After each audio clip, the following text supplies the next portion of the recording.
Hi traders, welcome to Dun Tamil YouTube channel. நான் கோபிநாத். இந்த வீடியோவில் நம்ம என்ன பார்க்க போகிறோம் அப்படின்னு பார்த்தீங்கன்னா கோல்டுடைய ரிவர்சல் ஸ்ட்ராட்டஜி தான் பார்க்க போகிறோம். இந்த ஸ்ட்ராட்டஜியுடைய பேசிக்ஸ், அதில் எவ்வளோ மார்ஜின் தேவைப்படும், அண்ட் என்ன இண்டிகேட்டர் யூஸ் பண்ண போகிறோம், என்ன டைம் ஃப்ரேம் யூஸ் பண்ண போகிறோம் அப்படின்ற கம்ப்ளீட் டீட்டெயில் இந்த வீடியோவில் பார்க்க போகிறோம். இது வரைக்கும் Dun Tamil சேனலுக்கு நீங்கள் சப்ஸ்கிரைப் பண்ணலை அப்படின்னா இப்போ சப்ஸ்கிரைப் பண்ணிக்கோங்க. ஃபஸ்ட்டு பேசிக்காக நம்ம என்ன இண்டிகேட்டர் யூஸ் பண்ண போகிறோம் அப்படின்னு பார்த்தீங்கன்னா எக்ஸ்போனன்ஷியல் மூவிங் ஆவரேஜ் EMA அப்படின்ற இண்டிகேட்டர் தான் யூஸ் பண்ண போகிறோம். இது one of the moving average indicator. அப்போ மூவிங் ஆவரேஜ்னா என்ன அப்படின்னு பார்த்தீங்கன்னா நார்மல் ட்ரேடிங் செஷனில் நிறைய ஃப்ளக்சுவேஷன்ஸ் வரும். ஸோ ஏற்ற இறக்கங்கள் நிறைய இருக்கும். அதை ஸ்மூத்தன் பண்ண ஒரு லைன் தான் மூவிங் ஆவரேஜ் அப்படின்னு சொல்கிறோம். இப்போது எக்ஸாம்பிளுக்கு 50 days moving average, 100 days moving average, 200 days moving average அப்படிலாம் இருக்குது. ஸோ இந்த 50 டேஸ்னால் என்ன அப்படின்னு பார்த்தீங்கன்னா 50 டேஸ்க்கான க்ளோஸ் ப்ரைஸை ஆட் பண்ணி டிவைடட் பை 50 அப்படின்னு போட்டாங்கன்னா ஒரு பாயிண்ட் கிடைக்கும் இல்லையா? ஸோ அதுதான் இன்றைக்கான பாயிண்ட். இந்த மாதிரி நிறைய பாயிண்ட்ஸை ஜாயின் பண்ண ஒரு லைன் தான் இந்த மூவிங் ஆவரேஜ். இதில் வெயிட்டட் ஆவரேஜ் எதுவுமே பண்ண மாட்டாங்க. ஸோ எல்லாத்துக்குமே சேம் வெயிட் தான். ஆனால் இந்த எக்ஸ்போனன்ஷியல் மூவிங் ஆவரேஜ் அப்படின்றது ரீசன்ட் டேஸ்க்கு ஒரு வெயிட்டேஜும் ஓல்டர் டேஸ்க்கு கம்மியான வெயிட்டேஜஸும் வரும். ஸோ அதனால் இது கொஞ்சம் பெட்டராக இருக்கும் நமக்கு ட்ரேட் பண்ணுறதுக்கு. ஸோ அதனால தான் நம்ம எக்ஸ்போனன்ஷியல் மூவிங் ஆவரேஜை யூஸ் பண்ணுறோம். அடுத்தது நம்ம யூஸ் பண்ண போகிற டைம் ஃப்ரேம் என்ன அப்படின்னு பார்த்தீங்கன்னா எப்பயுமே நம்ம கமாடிட்டினாலே 1 hour டைம் ஃப்ரேம் தான் யூஸ் பண்ணுவோம். ஸோ அதையே நம்ம இங்கேயும் யூஸ் பண்ணிக்கலாம். நான் டன் வெப் யூஸ் பண்ணுறேன். ஸோ நீங்களும் உங்களோட தன்னை கொண்டு லாகின் பண்ணிக்கோங்க. இதில் கோல்டு அக்டோபர் ஃபியூச்சர் அப்படின்றத ஆட் பண்ணி வச்சுருக்கேன். MCXA அப்படின்றத ஒரு வாட்டி கன்ஃபார்ம் பண்ணிக்கோங்க. ஸோ கன்ஃபார்ம் பண்ணதுக்கப்புறம் அதோடைய சார்ட் இங்கே இருக்குது அண்ட் அதுக்கான டீட்டெயில்ஸ் தான் கீழே இருக்கும். ஸோ இதோட எக்ஸ்பைரி பார்த்தீங்க அப்படின்னா 3rd October இதோட எக்ஸ்பைரி. இப்போது இதோடைய சார்ட்டை நான் ட்ரேடிங் வியூவில் ஓப்பன் பண்ணுறேன். ஸோ tv.dun.co போகும். அங்கே போனதுக்கப்புறமா நம்மளுடைய கோல்டு சார்ட்டை நம்ம 1 hour டைம் ஃப்ரேமுக்கு ஃபிக்ஸ் பண்ணிக்கணும். ஸோ இப்போ டைம் ஃப்ரேம் ஃபிக்ஸ் பண்ணியாச்சு. நெக்ஸ்ட்டு நம்மளுடைய இண்டிகேட்டரை பிளாட் பண்ணணும். இண்டிகேட்டர் எங்கே இருக்கும் அப்படின்னு பார்த்தீங்கன்னா இந்த FX அப்படின்னு இருக்கு இல்லையா? அதில் இண்டிகேட்டர்ஸ் அண்ட் ஸ்ட்ராட்டஜி அப்படின்னு வருது பாருங்கள். ஸோ அதை நீங்கள் கிளிக் பண்ணிவிட்டு இந்த பிளேஸில் EMA அப்படின்றத கிளிக் பண்ணுங்கள். ஸோ உடனே உங்களுக்கு மூவிங் ஆவரேஜ் எக்ஸ்போனன்ஷியல் அப்படின்னு ஒரு இண்டிகேட்டர் காமிக்கும். அதை நீங்கள் ஓப்பன் பண்ணிட்டீங்கன்னா ஸோ உங்களுக்கு இந்த மாதிரி ஒரு line smooth and line form ஆகிடும். இதில் இங்கே 9 அப்படின்னு இருக்கு இல்லையா? ஸோ அந்த வேல்யூ நம்ம சேஞ்ச் பண்ணணும். ஸோ அதுக்கு இங்கே செட்டிங் சிம்பிள் இருக்கும். அதை கிளிக் பண்ணிவிட்டு இந்த லென்த்துக்கு நேராக இருக்கக்கூடிய இந்த 9 அப்படின்றத எரேஸ் பண்ணிவிட்டு நீங்கள் கொடுக்க வேண்டிய வேல்யூ 44. எதுக்காக 44 அப்படின்னா இப்போது ஒரு மாதத்தில் எத்தனை ட்ரேடிங் செஷன் இருக்கும் அப்படின்னு பார்த்தீங்கன்னா 22 ட்ரேடிங் செஷன்ஸ் இருக்கும். சம்டைம்ஸ் 21 இருக்கும். ஸோ நம்ம பேசிக்காக 22 எடுத்துக்கலாம். அப்போது 2 மாதத்துக்கான கேண்டில்ஸ் எடுக்கணும்னா 44 அப்படின்றது தான் அதுக்கான வேல்யூ. ஸோ அந்த வேல்யூ தான் நம்ம இங்கே என்ட்ரு பண்ணியிருக்கோம். அதுக்கப்புறம் நம்ம ஓகே கொடுக்குறோம். வேறு எந்த செட்டிங்ஸும் சேஞ்ச் பண்ண வேண்டாம். எல்லாமே கரெக்டாக இருக்குது. இப்போது எப்படி இதில் ட்ரேட் பண்ணுறது அப்படின்ற ட்ரேடிங் செட்டப்பை நம்ம பார்க்கலாம். டைம் ஃப்ரேம் ஃபிக்ஸ் பண்ணியாச்சு, இண்டிகேட்டர் ஆட் பண்ணியாச்சு, ட்ரேடிங் செட்டப்பு இப்போ பார்க்கலாம். ஸோ எக்ஸாம்பிளுக்கு நான் இந்த பிளேஸ் எடுத்துக்கிறேன். ஸோ இந்த இடத்துல பார்த்தீங்க அப்படின்னா ஒரு க்ரீன் கேண்டில் இருக்குது. உங்களுக்கு தெரியும்னு நினைக்கிறேன். ஸோ 7 o'clock அந்த கேண்டில் ஃபார்மேஷன் ஆகிருக்கு. 7 o'clock to 8 o'clock நம்ம 1 hour டைம் ஃப்ரேம் வச்சுருக்கோம் இல்லையா? அதனால் ஒரு கேண்டில் 1 மணி நேரம். இப்போ இதில் என்ன நடந்திருக்கு அப்படின்னா இந்த இடத்துல க்ரீனில் ஸ்டார்ட் ஆகி ஓப்பன் ஆனதுக்கப்புறம் பாசிட்டிவாக மேலே மேலே மேலே மேலே ஏறி அந்த லைனை கிராஸ் பண்ணி போயிருக்கு. பட் கிராஸ் பண்ணது க்ளோஸ் வைக்கலை. அதுக்கு பதிலாக அங்கேருந்து ரிவர்சல் ஆகி அந்த லைனுக்கு கீழே க்ளோஸ் வச்சுருக்கு. இப்போது இந்த மாதிரியான ஒரு கேண்டில் தான் பர்ஃபெக்ட் கேண்டில் அப்படின்னு சொல்கிறோம். எக்ஸாம்பிளுக்கு இதே மாதிரி ஹையர் சைடில் இருக்குது, அங்கேருந்து டவுன் வந்துகிட்டே இருக்குது அப்படின்னு வச்சுக்கலாம். லைனுக்கு கிராஸ் பண்ணி கீழே போயிட்டு க்ளோஸ் மறுபடியும் மேலே க்ளோஸ் வச்சாங்க அப்படின்னா அந்த லைனுக்கு மேலே இருக்குது அப்படின்னு வச்சுக்கலாம். அப்போது அதுதான் பர்ஃபெக்ட் கேண்டில். அதே மாதிரி தான் இந்த கேண்டிலும். இப்போது இந்த சினாரியோவில் இந்த கேண்டில் கீழே க்ளோஸ் வச்சுருக்கு. நம்ம என்ன பண்ணணும்? இதோடைய ஹை அண்ட் லோவை மார்க் பண்ணிக்கணும். ஹை பிரேக் பண்ணால் கால் சைடும் அதாவது பை சைடும், லோ பிரேக் பண்ணால் ஷார்ட் அதாவது புட் சைடும் போகலாம். ஸோ இப்போ இந்த இடத்துல என்ன நடந்திருக்குன்னா லோ தான் பிரேக் பண்ணியிருக்கு. அப்போ நம்ம இந்த இடத்துல செல் பண்ணுறோம், கோல்டை செல் பண்ணுறோம். என்ன ப்ரைஸ்னால் 1,235,000. நம்மளுடைய ஸ்டாப் லாஸ் எங்கே இருக்கும் அப்படின்னா 1,622க்கு மேலே வைக்கணும். ஸோ 1,650 வச்சுக்கலாம் ரவுண்டாக.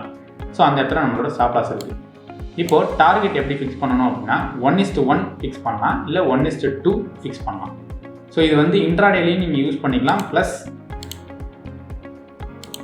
ஹோல்டிங்க்கும் நீங்கள் யூஸ் பண்ணிக்கலாம். ஓகேங்களா? ஏன் ஹோல்டிங்க்குன்னு சொல்கிறேன்னா, இது சில டைம் வந்து 1:3 1:4 போகும். அந்த நேரம் வரைக்கும் நம்ம ஹோல்டு பண்ணணும்னு நினைப்போம். பட் ஒரே நாளில் க்ளோஸ் பண்ணணும்னு நினச்சிங்கன்னா அப்படி பண்ண முடியாது. அதனால் நம்ம நிறைய நாள் ஹோல்டு பண்ணணும்னு நினச்சா தான் அப்படி பண்ண முடியும். இப்போ பார்த்தீங்கன்னா இங்கே 1:1 அப்படின்னு பார்த்தீங்கன்னா இந்த இடத்துல டார்கெட் ஹிட். ஓகேங்களா? ஸோ ஈக்குவல் டார்கெட் வச்சோன்னா 1:1 ஹிட்டு. அதுவே 1:2 அப்படின்னு பார்த்தீங்கன்னு வச்சுக்கோங்க, இந்த இடத்துல ஹிட்டு. ஸோ எத்தனை நாள் ஆயிருக்குன்னு பார்த்தீங்கன்னா 14th அன்னைக்கு ஹோல்டு, 18th அன்னைக்கு ஹோல்டு, 19th அன்னைக்கு தான் டார்கெட் ஹிட்டு. அப்போது ஒரு 2 days ஹோல்டு பண்ணியிருப்பீங்க. அடுத்தது 1:3 அப்படின்னு வைக்கலாம்னா 1:3யும் பார்த்தீங்க அப்படின்னா கிட்டத்தட்ட 19th அன்னைக்கே ஹிட் ஆகிடுச்சு. ஸோ அப்போ 2 days ஹோல்டு பண்ணியிருந்தால் இன்னொரு மடங்கும் நமக்கு ப்ராஃபிட் கிடைச்சிருக்கும். 1:4 கிடைக்குதா அப்படின்னு பார்க்கலாம். 1:4 கிடைக்கல. ஸோ அடுத்தது மறுபடியும் ரிவர்சல் ஆகி மேலே ஏற ஆரம்பிச்சிச்சு. நம்ம ஒரு 3 times வந்து ப்ராஃபிட் பண்ணிடலாம்.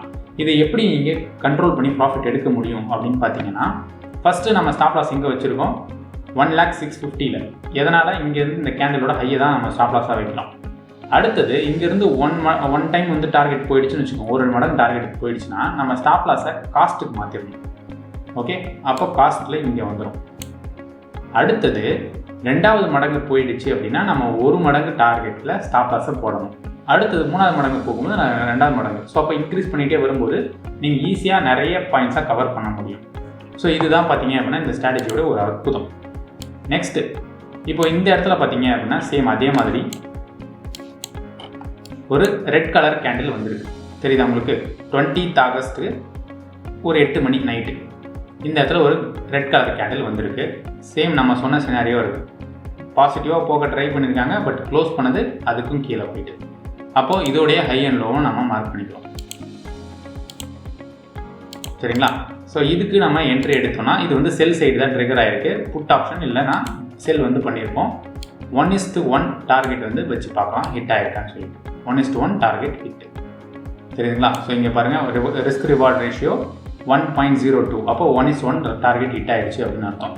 ஸோ எப்படி பார்த்தாலும் நமக்கு 1:1 டார்கெட் ஹிட். நம்ம எப்போ ஸ்டாப் லாஸை காஸ்ட்டுக்கு கொண்டு வந்துடும், அகைன் அது காஸ்ட்டை வந்து ஹிட் பண்ணிடுச்சுன்னா நம்ம எக்ஸிட். ஸோ இப்போ இந்த ட்ரேடில் நீங்கள் 1:1 எக்ஸிட் ஆகணும்னு நினச்சிங்கன்னா எக்ஸிட், இல்லைன்னா நோ ட்ரேட். நெக்ஸ்ட் டே பார்த்தீங்க அப்படின்னா, ஸோ வேறு எங்கெல்லாம் வந்து நமக்கு அந்த மாதிரி சினாரியோஸ் இருக்கோ அதை மட்டும் தான் நம்ம வந்து யூஸ் பண்ண போகிறோம். எல்லா டேவும் நம்ம ட்ரேட் பண்ணிகிட்டு இருக்க போகிறது கிடையாது. ஸோ இங்கெல்லாம் பார்த்தீங்கன்னா பாசிட்டிவாக போயிருக்கா, ஆனால் ரிவர்சல் ஆகி கீழே வரல. அதனால் இந்த டே வந்து நமக்கு ட்ரேட் டே கிடையாது. ஓகேங்களா?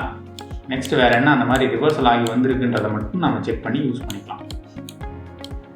இந்த ட்ரேடில் கொஞ்சம் டைம் எடுக்கும், பட் நிறைய ட்ரேட்ஸை நீங்கள் எடுக்கிறதுக்கு பதிலாக ஒரு ட்ரேடில் நிறைய ப்ராஃபிட்ஸ் எடுக்கிறது ரொம்ப ஈஸி. ஸோ அது மாதிரி நீங்கள் யூஸ் பண்ணிக்கலாம். ஸோ இங்கே பார்த்தீங்கன்னா தெரியும், இது வந்து 23rd June 6 மணி கேண்டில். ஸோ இந்த இடத்துல ஒரு க்ரீன் கேண்டில் என்ன வந்திருக்குன்னா, ஃபஸ்ட்டு ஃபால் ஆக ட்ரை பண்ணியிருக்கேன், கீழே வந்துருச்சு. அகைன் இங்கேருந்து ஒரு புஷ் கிடச்சி மறுபடியும் ரிவர்சல் ஆகி மேலே போய் க்ளோஸ் வச்சுருக்காங்க. அப்போ இந்த கேண்டில் நம்மளோட பர்ஃபெக்டான கேண்டில். இதோட ஹை அண்ட் லோ நம்ம மார்க் பண்ணுறோம். ஹை தான் பிரேக் ஆகியிருக்கு, தெரியுதுங்களா? நம்ம போட்டிருக்க லைனில் ஹை பிரேக் ஆகியிருக்கு. அப்போ நம்ம என்ன பண்ணணும், ஒன்று கால் பை பண்ணலாம், இல்லைனா கோல்டையே மொத்தம் ஃபியூச்சரையுமே பை பண்ணலாம். சரிங்களா? நமக்கு கிடைச்சிருக்க மேக்ஸிமம் டார்கெட் வந்து 1:2 கிடச்சிருச்சு. நம்ம 1:1 வந்தாலும் வெளியே வரலாம், 1:2 வந்தாலும் வெளியே வரலாம். ஸோ இதோடைய சக்ஸஸ் ரேஷியோ நீங்கள் கம்மியான ட்ரேட்ஸ் தான் எடுக்கிறீங்க அப்படின்றதுனால உங்களுக்கு கம்மியான ப்ராஃபிட்ஸ் தான் கிடைக்கும். ஒரு 10 ட்ரேட் எடுக்கிறீங்க அப்படின்னா ஒரு நல்ல ப்ராஃபிட், டீசெண்டான ப்ராஃபிட் இருக்கும்.